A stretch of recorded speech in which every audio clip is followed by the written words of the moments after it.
dos 3 anos do ministério terreno de Jesus Cristo, né?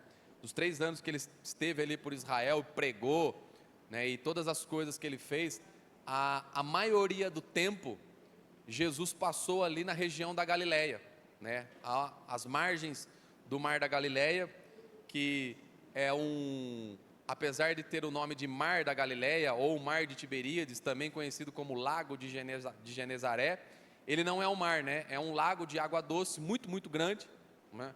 De 20 quilômetros de largura por 13 quilômetros de comprimento, né? 13 de largura e 20 de comprimento, né? Mais ou menos isso. É muito grande.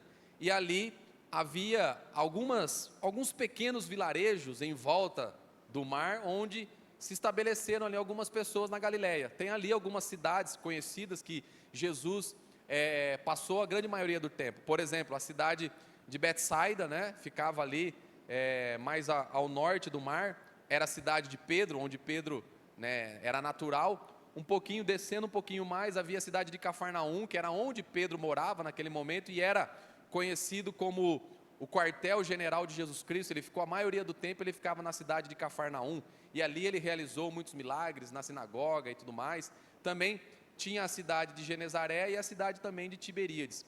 Então, Jesus, ele passou a maioria do tempo, nós vamos ver nos evangelhos que poucas vezes Jesus foi a Jerusalém, porque toda vez que ele ia a Jerusalém, ele batia de frente com os fariseus por conta da religiosidade daquele povo. Então a grande maioria dos milagres que Jesus realizou está ali ao redor do Mar da Galileia. E quando nós estivemos lá, eu e o pastor Rodrigo, em 2023, foi uma experiência maravilhosa, porque a cada lugar que você passa lá, tem os pontos e tem, né, as placas, algum monumento mostrando, olha, aqui Jesus fez tal coisa, aqui Jesus fez determinadas coisas. E a gente andou por uma parte ali, né, e a sensação de poder estar ali, saber que Jesus passou por aqueles lugares. Nós fomos à sinagoga de Cafarnaum, fomos à casa de Pedro, um vilarejo, né, na casa de Pedro em Cafarnaum, né, alguns lugares onde Jesus morava, era um pouquinho mais afastado do Mar da Galileia, um vilarejo em Nazaré, mas também ali muito pertinho, né. Foi uma experiência extraordinária, porque ali havia pessoas sedentas e havia pessoas que creram em Jesus Cristo como Filho de Deus, né? E quando nós lemos aqui o capítulo 14, nós lemos apenas um trecho aqui, 11 versículos, né? Nós vemos que o capítulo 14 de Mateus, ele relata um dia completamente agitado na vida de Jesus. Acho que talvez, se não foi o mais movimentado, talvez um deles, né, que Jesus passou enquanto esteve aqui, ali ao redor do Mar da Galileia.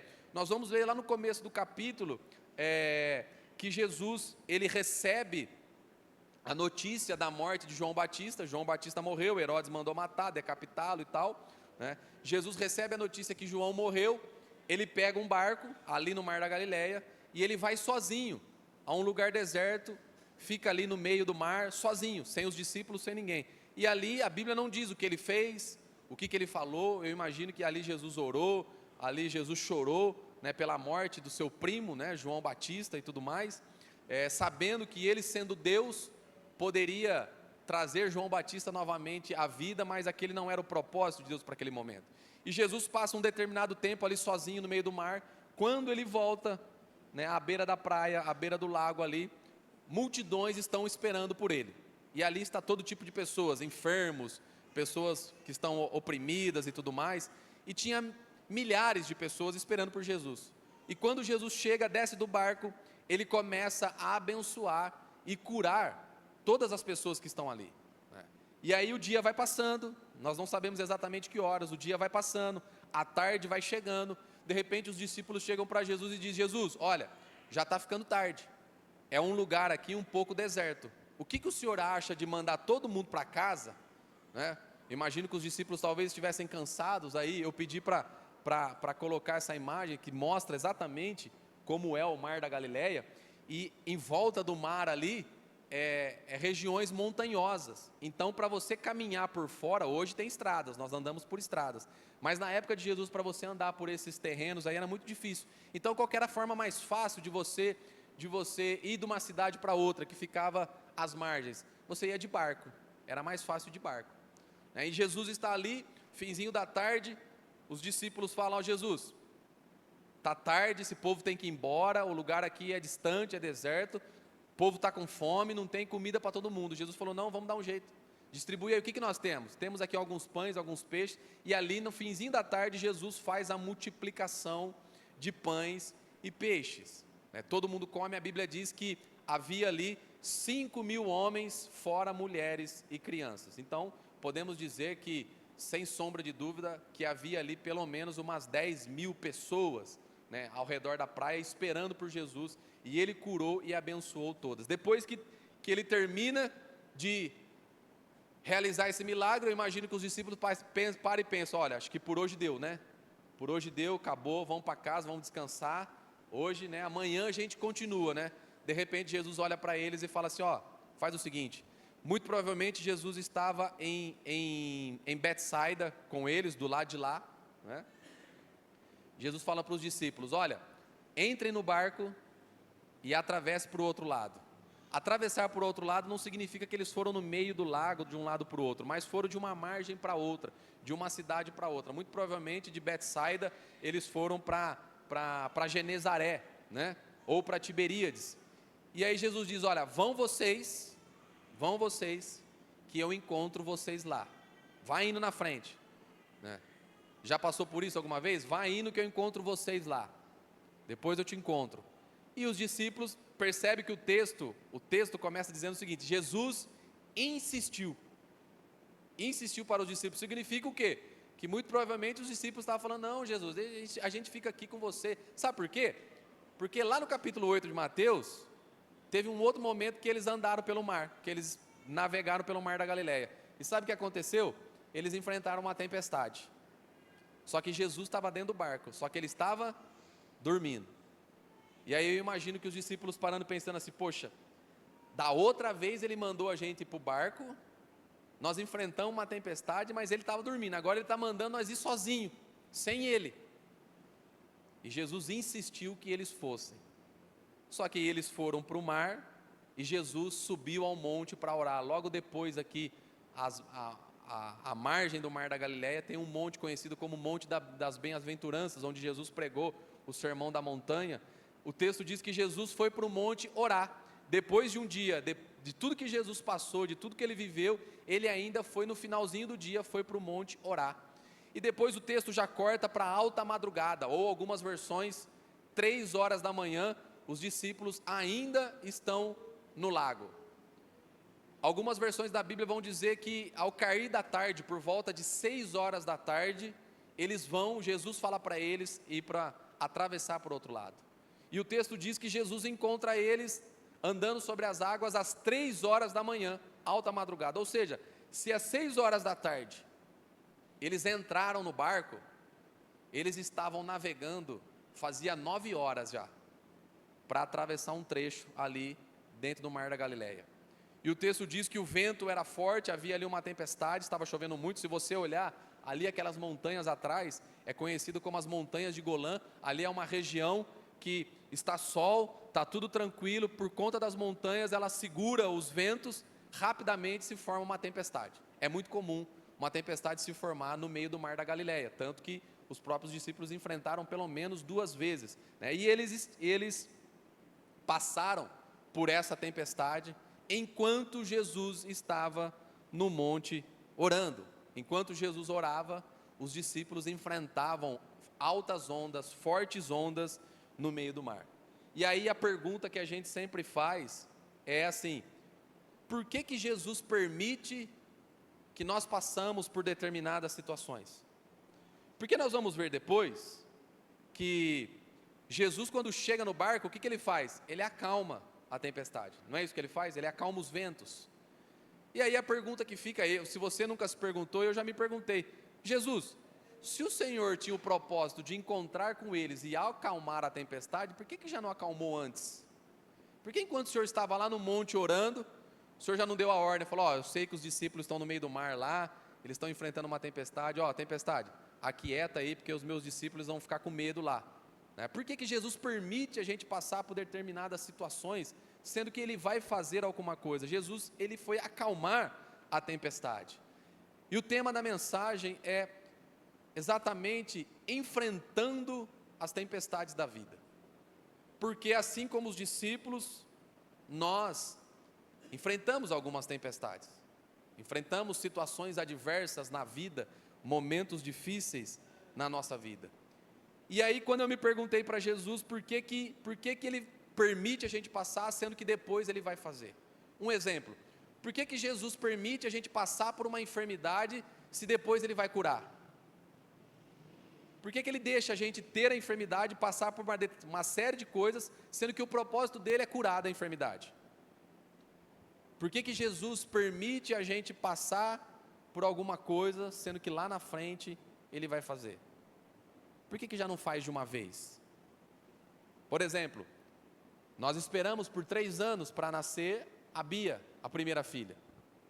E aí a pergunta é essa: Senhor, por que nos fazer esperar por 3 anos, se o Senhor já não ia nos dar uma filha?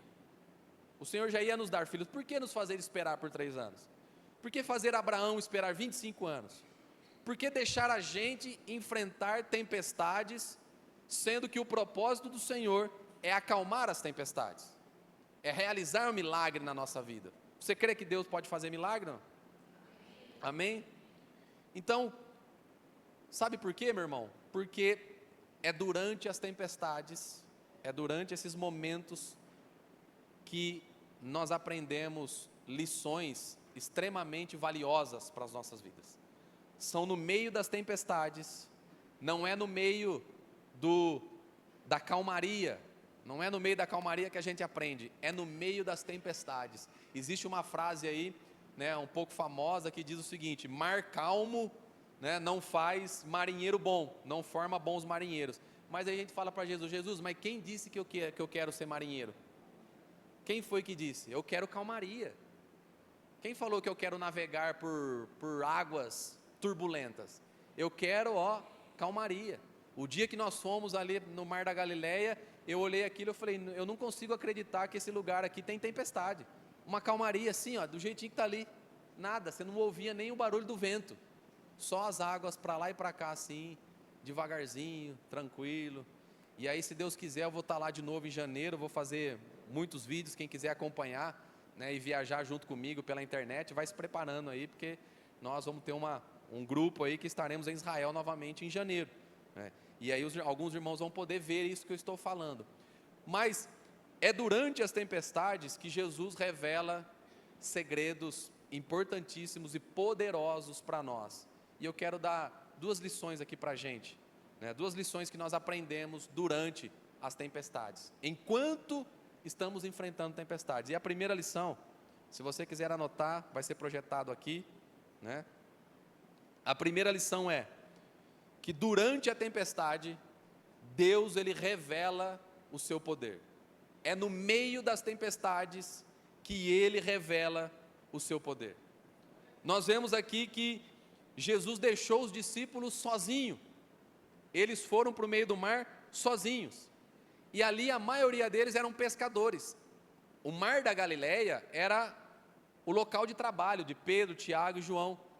Mas mesmo assim Jesus deixou eles sozinhos, no finzinho da tarde, e foi se encontrar com eles somente às 3 horas da manhã. Só que Jesus foi se encontrar com eles de um jeito completamente incomum, que foi como? Andando sobre as águas. Você já viu alguém andando sobre as águas por aí? Já viu alguém? Você já tentou andar sobre as águas? Já tentou? Alguém já tentou alguma vez? Por que não dá para andar sobre as águas? Por quê? Porque vai contra as leis da física, vai contra a lei da gravidade. Para eu poder conseguir andar sobre as águas, eu teria que diminuir a força da gravidade que está sobre nós. Você sabe que se eu falar para você que eu vou sair aqui desse altar aqui andando no alto aqui, você acredita ou não? Você vai acreditar se eu falar: eu vou andando aqui, sem tocar no chão, até lá no fundo? Você acredita ou não? Você não vai acreditar, porque você sabe que se eu colocar o pé aqui, eu vou cair. Mas Jesus, Ele pode, se eu falar que Jesus está aqui, Ele pode andando até ali sobre aqui o piso, aí você acredita, né? Jesus, Ele vai se encontrar com os discípulos andando sobre as águas. Quem que poderia fazer isso, andar sobre as águas? Somente alguém muito poderoso. Se Jesus tivesse indo se encontrar com eles nadando, seria normal, não é verdade? Eu conheço pessoas que atravessaria esse mar aqui a nado. Os caras que faz Ironman, aquele negócio lá, triatlo, os caras nadam quilômetros e quilômetros, no meio das ondas do mar. Então eu imagino os discípulos olhando e falando assim: quem é aquele cara que está vindo nadando ali? Só no crawl aqui. Jesus, cabelão para o lado aqui, ó, jogando para lá e para cá. Olha, é Jesus, está vindo nadando. Olha, Jesus nada mesmo, cara. Ele sabe nadar. Está vindo nadando. Seria normal. Mas ele veio andando sobre as águas. Para quê? Para revelar o seu poder para os discípulos. Para revelar que ele era poderoso. Quando ele é o Filho de Deus que veio à terra. Ele é todo poderoso. O que Jesus quiser fazer, ele pode fazer. Só que adiantava chegar nas pessoas e falar assim: ó, deixa eu te falar uma coisa, eu sou filho de Deus, tá? Beleza? Estou aqui me apresentando, meu nome é Jesus, meu pai é o Deus Todo-Poderoso, Deus de Israel, tá? Eu sou filho dele, beleza? Jesus, ele falou para algumas pessoas. Para as pessoas acreditarem nele, precisava do quê? Ele tinha que provar que ele era o Filho de Deus. Não bastava, não é por causa de Jesus, é por causa das pessoas. Às vezes, a grande maioria das pessoas tem que o quê? Tem que ver para crer. Então, para que eles acreditassem em Jesus, Jesus começa a realizar milagres incontáveis. Ele cura paralítico, ele cura cego, ele cura esse, ele faz isso, ele transforma água em vinho, ele vai fazendo milagre. E a cada milagre que ele faz, as pessoas olham para ele e falam: com essa música que nós cantamos, quem é esse? Você lembra quando ele acalma a tempestade na primeira vez em Mateus capítulo 8, quando ele repreende o vento, repreende o mar, os discípulos dizem o seguinte: quem é esse que até o mar e o vento lhe obedece? Ele é o Filho de Deus. Então, no meio das tempestades, Jesus, Deus revela o seu poder para nós. É por isso que ele permite a gente passar por elas. Porque quando nós estamos no meio da tempestade, ele quer revelar para você o poder dele. Mas é o poder dele, sabe onde? Na sua vida. É na sua vida. Ele quer revelar o poder dele na sua vida. No versículo 33, quando ele acalma o vento, o que os discípulos disseram? Certamente tu és o Filho de Deus. O propósito de Jesus concluído com êxito em andar sobre as águas. Então Jesus vem andando sobre as águas. Jesus podia ter desaparecido da terra e ter aparecido dentro do barco, mas ele veio andando sobre as águas para revelar o seu poder. É por isso que ele vai nos permitir passar por tempestades, para revelar o poder dele nas nossas vidas. Só que deixa eu falar uma coisa para você. Deus, existem experiências que nós vivemos de forma coletiva, mas a grande maioria das experiências com Deus, ele deseja revelar o seu poder a nós individualmente. É para você, é com você. Às vezes uma tempestade chega na sua casa, você está vivendo com a sua família, mas Jesus quer dar uma experiência para você. Não é nem para sua esposa, não é para o seu marido, não é para os seus filhos, é para você, de forma individual. Cada um vai ter a sua experiência. Quando nós estávamos esperando a gravidez da Bia, a Alessandra revelou já algumas vezes experiências que ela mesma teve com Deus, de coisas que Deus mostrou para ela, que eu não vi e eu não vivi, porque era com ela, Deus falando com ela, revelando o poder dele para ela individualmente, mesmo dentro de uma casa, mesmo junto com uma família, mesmo eu sabendo, mas assim, vivenciar aquilo foi só ela, foi coisas que só ela realmente viveu, são experiências individuais. Sabe por quê? As tempestades elas nos transformam em mensagens vivas do poder de Deus. Jesus, ele quer te transformar numa mensagem viva do poder dele aqui nessa terra. Sabe o quê? Quando a gente enfrenta tempestades, a gente deixa o lado do seguinte: o eu ouvi falar para o eu vivi. É legal contar testemunho, não é? Você gosta de contar testemunho? Você gosta de ouvir testemunho?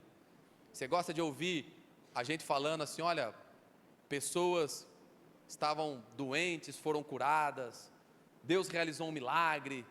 Olha, eu conheço um irmão lá que o dinheiro brotou na conta dele, tinha umas contas para pagar, apareceu o dinheiro lá. Isso é muito legal de contar, não é? É muito legal de contar e é muito legal de ouvir. Mas sabe o que Jesus está falando? Tem hora que eu vou deixar umas tempestades chegar na sua vida, sabe para quê? Para você ter a sua história. Para você contar a sua história. A experiência vai ser sua. Você vai deixar o eu ouvir para o eu vivi. Quando você contar uma história, alguém vai falar assim, rapaz, você está ficando louco, você está ficando doido. Da onde você tirou isso? Você vai falar assim, eu vivi. Eu estou te contando uma experiência que é minha. Eu passei por isso. É durante as tempestades, é no meio delas que Jesus revela o seu poder para nós. É por isso que Ele permite elas passar. É por isso que enquanto Ele estava no monte, Ele deixou a tempestade castigar os discípulos no meio do mar. Para Ele vir andando sobre as águas, falou, agora eu vou revelar para eles o meu poder, né? O Deus Todo-Poderoso que eu sou. Nós conhecemos lá em Daniel, vemos a passagem que os 3 amigos passaram pela fornalha, foram jogados dentro da fornalha. Deus, Ele tinha poder para impedir que eles fossem para a fornalha? Com certeza. Por que que Deus deixou eles ir para a fornalha, sabendo que o fogo não ia machucá-los? Para mostrar o quê? Eu deixo eles entrarem na fornalha, mas eu estou lá dentro com eles, lá no meio, e o fogo não vai queimar, não vão ser castigados. É a mesma coisa, Jesus permite as tempestades, mas Ele deixa bem claro, eu estou com vocês no meio delas. Eu estou com vocês no meio da tempestade, porque no meio das tempestades, eu vou revelar o meu poder para vocês. Eu vou revelar o meu poder para você de forma individual. Hoje foi um dia que foi assim, especial para mim. E eu fiz a questão de, né, eu tinha que escolher que criança que eu ia levantar, né, eu tinha que escolher um. E aí, para poder testificar aquilo que Deus mostrou, aquilo que Deus falou comigo, eu falei, eu vou levantar o Natan. Não é por preferência, tá, gente? Não conta para eles quando eles crescerem, não, tá? Mas é por quê? Porque Deus me fez enfrentar uma tempestade através da vida desse menino, e foi uma coisa que só eu vi, que ninguém mais viu. Nem a mãe dele, que estava do lado, ela estava mais perto dele do que eu, mas ela não viu o que eu vi. Ela não experimentou o que eu experimentei.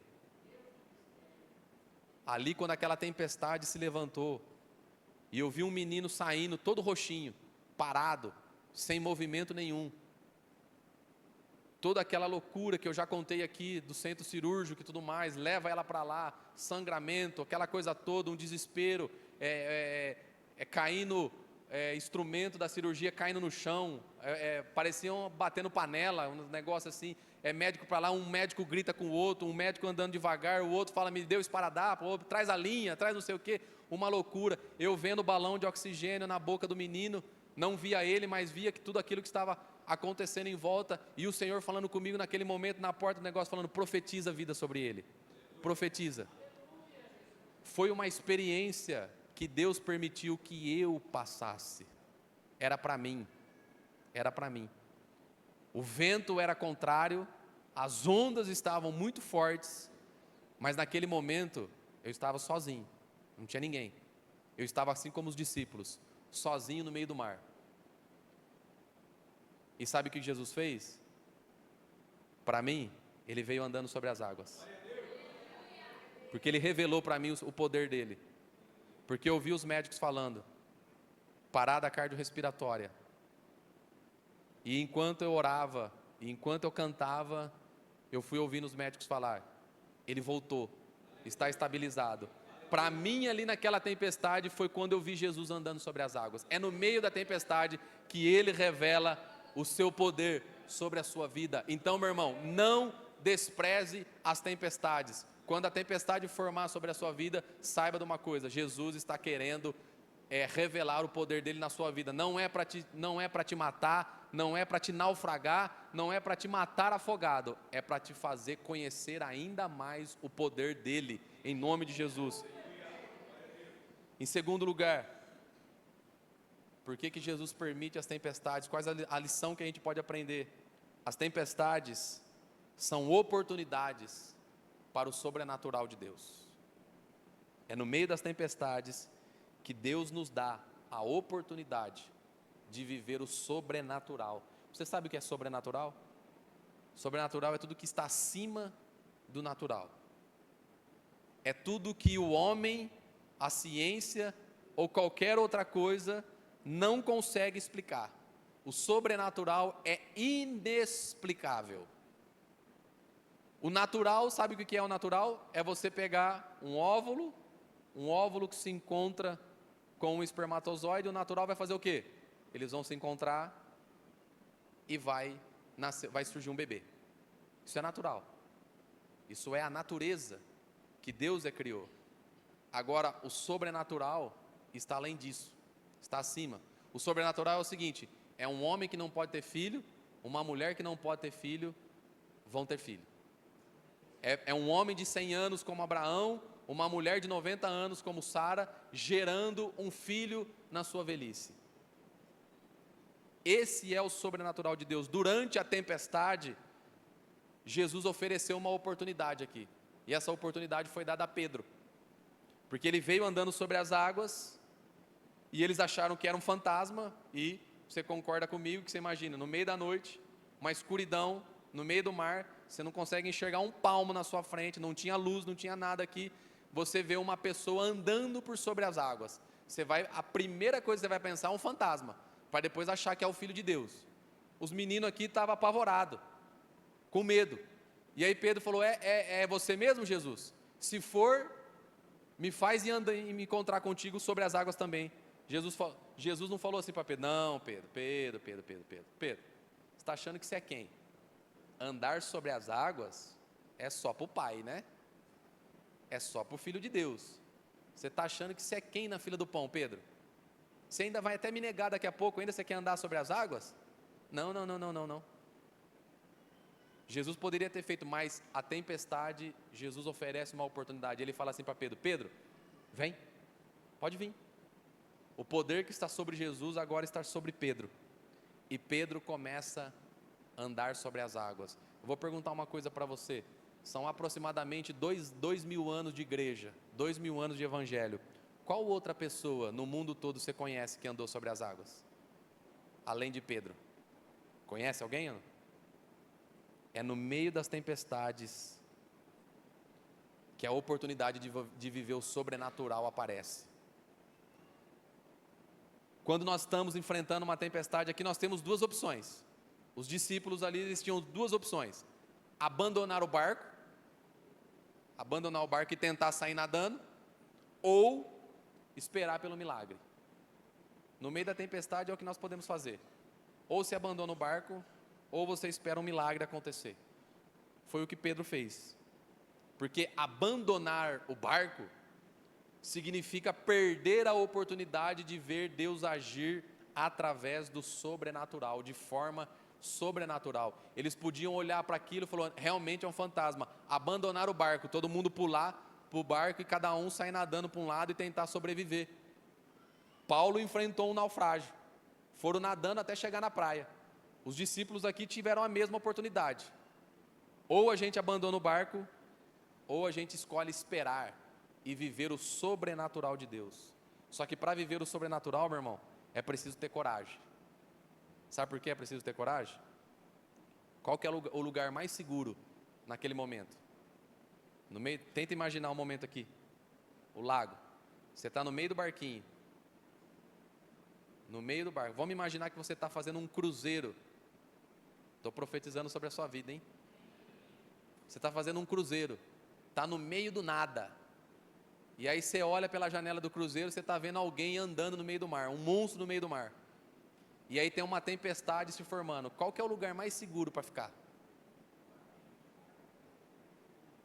Fora ou dentro? Dentro. Qual que era o lugar mais seguro que os discípulos podiam estar ali? Dentro ou fora do barco?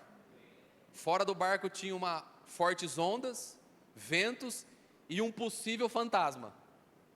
Dentro do barco estava só os 12 ali. Exatamente esse o problema. Nós queremos viver o sobrenatural de Deus, mas não queremos sair do barco. Nós não queremos dar um passo de fé, nós não queremos dar um passo de coragem, nós muitas vezes abandonamos o barco e impedimos que Deus faça o sobrenatural dele na nossa vida. Porque para viver o sobrenatural exige deixar a segurança, exige deixar algumas convicções. Poxa vida, vou andar sobre as águas. Os outros poderiam falar: Pedro, você está ficando louco? Você está louco? Andar sobre as águas? É impossível fazer isso. Para viver o sobrenatural é preciso ter coragem. Ou você abandona o barco, ou você espera pelo milagre e viver o sobrenatural de Deus. Quando nós estávamos esperando pela gravidez da Bia, foram 3 anos, e para algumas pessoas, algumas já sabem, já conhecem essa história, mas nós passamos pelo médico ginecologista, o Dr. Rogério, que fez o parto da Bia, da Vitória e agora dos gêmeos, né? A Alessandra fez todos os exames, todo tipo de tratamento, e ela tinha, além de um ovário policístico, né, que dificultava a ovulação, ela tinha ainda uma trompa entupida, né, que impedia que o óvulo passasse, né, e pudesse geminar ali, né, e ter um bebê, né. Quando chegou no final de todo o tratamento, o Dr. Rogério falou assim: olha, da minha parte a gente não tem mais o que eu fazer. Tudo que nós podíamos fazer, você tomou todos os remédios, você fez todos os exames, agora eu preciso encaminhar você para um médico de fertilidade, para você tentar outras opções. E nós saímos dali com um papelzinho, ela tem a carta guardada até hoje, sobre infertilidade. E nós marcamos uma consulta com o médico. Fomos lá e falamos: doutor, tal, eu andei pesquisando aí, e eu vi que tem algumas opções que ajudam na ovulação, que faz melhorar, uma injeção que toma, um negócio isso, um negócio outro que faz, né? Eu andei pesquisando, o senhor faz esse tipo de coisa? Ele falou assim: ó, tudo isso aí não funciona. Tudo isso não funciona. O que vai funcionar, já vou ser direto com vocês, é fertilização in vitro. Eu falei: o senhor está falando de inseminação artificial? É assim, nós vamos pegar tal espermatozoide, o óvulo, vamos fecundar ele em laboratório, depois vamos pegar o embrião e colocar no útero dela, né?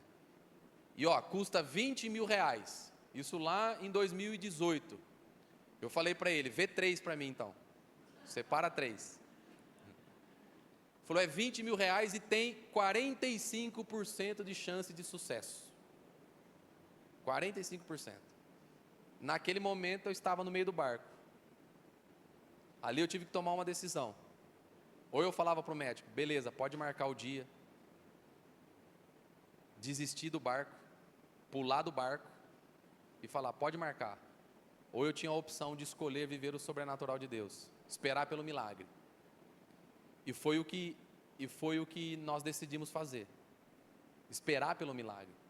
Porque esses 3 anos de espera foram extremamente difíceis, dolorosos, muito mais para ela, como eu disse, foi uma experiência que Deus deu para ela. Mas nós esperamos o milagre acontecer. E quando nós descobrimos que ela estava grávida, quando fomos fazer o ultrassom, o Dr. Rogério fez a questão de dizer o seguinte: olha, eu estou vendo aqui no exame, você engravidou da trompa entupida. A sua trompa continua entupida e foi exatamente desse lado que você ovulou. Eu não sei como, mas a medicina lá, eles conseguem saber de que lado que foi. Eu só posso dizer uma coisa: foi o sobrenatural de Deus. Se não fosse pelas tempestades, nós não teríamos tido a oportunidade de viver esse sobrenatural.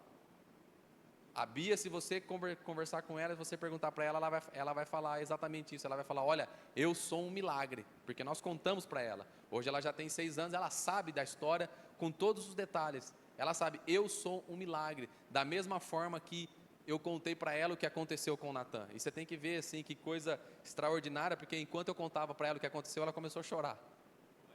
Ela começou a chorar, né? De um choro de alegria, né? Porque já está tendo a experiência dela com Deus.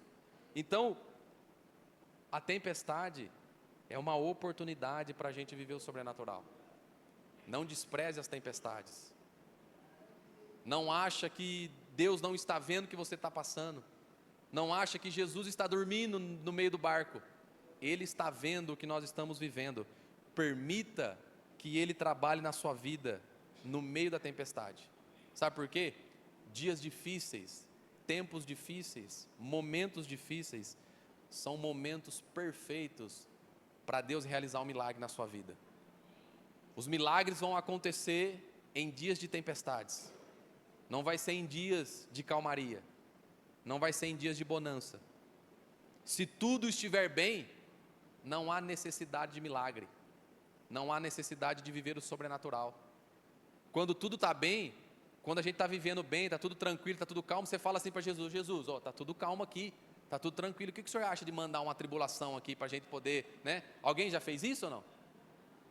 Jesus, tá, ó, faz um mês já que está tudo bem, aconteceu nada, o que o senhor acha de mandar alguma coisinha para nós aqui, para poder dar uma sacudida? Ninguém faz isso. Dias fáceis não são oportunidades para o milagre. É nos dias difíceis que Jesus está dizendo: eu quero realizar o sobrenatural na sua vida. Foi ali que Pedro andou sobre as águas e viveu o sobrenatural. Um testemunho que Pedro contou o seguinte: olha, eu andei sobre as águas. Eu andei sobre as águas. Eu vivi o sobrenatural de Deus.